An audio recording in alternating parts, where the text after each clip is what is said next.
Nah, terakhir kita harus lihat juga yang namanya dividend yield.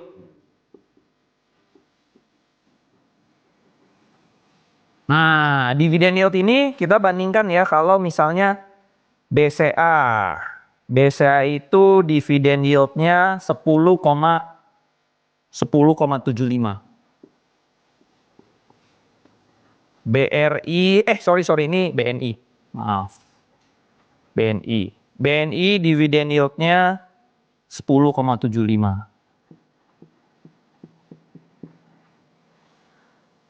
Mandiri dividen yieldnya 11,89. BRI dividen yieldnya 12,77. Lalu BBCA dividen yieldnya 0,33 nih, kecil banget. Tapi ini salah ya harusnya ya. Dia baru bagi dividen yang kecil nih. Harusnya menurut saya ini sekitar 5%-an harusnya. Nah, jadi kalau dari sini yang membagikan dividen yieldnya paling gede BRI, teman-teman ya, BRI. Nah, sekarang kita juga harus lihat bidangnya. Kalau BRI ini dia lebih menyasar ke UMKM, teman-teman ya. Dalam penyaluran kreditnya ya. Dalam penyaluran kreditnya. Sedangkan kalau Mandiri dia lebih ke corporate. Nah, kalau saya pribadi saya lebih suka tuh yang corporate. Karena corporate tuh ada jaminannya. Nah, jadi kalau kita lihat nih, misalnya dari EPS ya, earning per share. Tapi kalau dari data gua bro, Earning per share. NPL-nya memang sangat terlampau jauh bro. Terlampau jauh ya. BBRI itu NPL-nya 3%. Tinggi. 3% bro. Iya. Sedangkan Mandiri cuma 1%. Iya, jadi lebih bagus kan? Iya.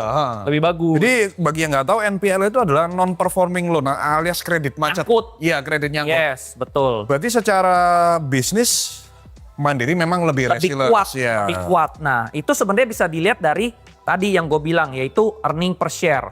Jadi kalau kita lihat earning per share-nya Mandiri, dia tuh selalu bertumbuh. Misalnya di 2023 itu IPS-nya 590, 2024 itu 598, 2025 itu 603, di 2026 diproyeksikan ke 659. Jadi dia selalu menungkik naik.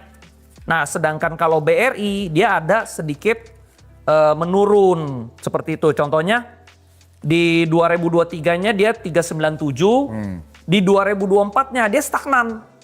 Di 397 lagi. Nah, di 2025 bahkan malah menurun. Karena tadi yang Bro Gabriel bilang, NPL-nya meningkat. Betul. Nah, baru sekarang dia mulai meningkat lagi. Tapi itu masih baru proyeksi. Nah, jadi sebenarnya kalau bisnisnya BRI, Mungkin boleh ditulis saja. Grafiknya itu mungkin seperti ini. Ini kalau 2023, 2023,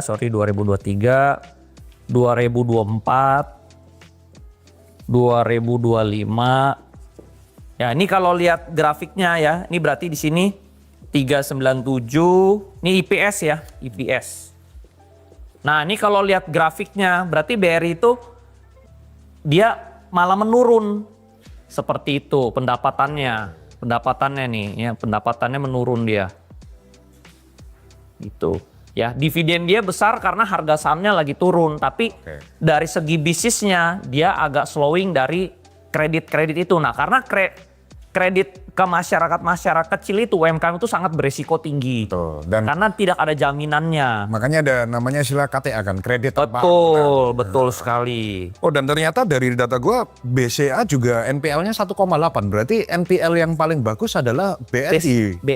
BRI bro. Betul, BRI BRI, 1%, BCA 1,8, BBRI 3%. BRI paling jelek kan? Paling jelek. gede NPL. Betul. Jadi yang paling bagus sebenarnya BCA dan Mandiri. Betul. Ya kan? Iya. Betul. Mandiri ya. Ini IPS-nya 590, 598, 603, lalu berikutnya diproyeksikan meningkat. Tapi ini kita nggak usah tulis dulu lah yang 2026 ya, karena belum terrealisasi. Nah, berarti dia grafiknya begini, naik terus dia. Nah, di sini, dari sini, dia ke sini, dia ke sini. Nah, jadi kalau dari bisnis nih, gue lebih prefer yang ini. Oke. Karena meningkat. Jadi kalau misalnya lu beli nih di harga sekarang nih, misalnya dividennya memang lebih kecil. Ya. Tapi kita bisa proyeksikan di 2026 nih, dia ada bakal meningkat.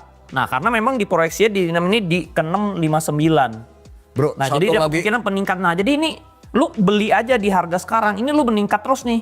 Oke. Jadi makin lama setiap tahun kita punya dividen makin besar. Kalau ini kita nggak tahu nih, bisa jadi dia tahun depannya menurun dividennya. Nah dari situ gue dari bisnis dia ke corporate itu gue lebih pilih. Nomor 2 dari pertumbuhan EPS-nya ya, gue juga lebih pilih di Mandiri. Bro, mungkin satu lagi EPS untuk BBCA bro. Oh, Holder BBCA. BBCA sangat banyak bro. Oke, BBCA. Oh, NPL-nya oke ya benar. BBN ini NPL-nya juga 2. Berarti best performing NPL-nya memang Mandiri bro. Mandiri, Ya. betul kan? Betul betul. Nah ini 395, 445, 467. Nah ini juga bagus nih sebenarnya 476 proyeksinya. Nah ini juga sama, sebenarnya dia pertumbuhannya juga sama nih naik ke atas. Jadi sebenarnya kalau ditanya mana yang bagus, ya bisnisnya BCA dan Mandiri paling bagus. Kalau BCA sendiri dalam sektor bisnisnya kreditnya dia menyalurkan kemana bro? Ke corporate juga banyak. Oke. Corporate, menurut gua ini 2 corporate banyak dan BCA itu kan kita tahu sangat ketat banget. Sangat ketat, betul. Jadi ini sebenarnya bahkan kalau misalnya mau ditanya, bro mana yang bisnisnya lebih bagus BCA atau Mandiri? Tentu gue bilang BCA. Ya, betul. Nomor 1 BCA, nomor 2 Mandiri. Jadi IPS itu lebih ke bisnis model ya. Ya. BCA nomor 1, nomor 2 Mandiri, nomor 3 BRI.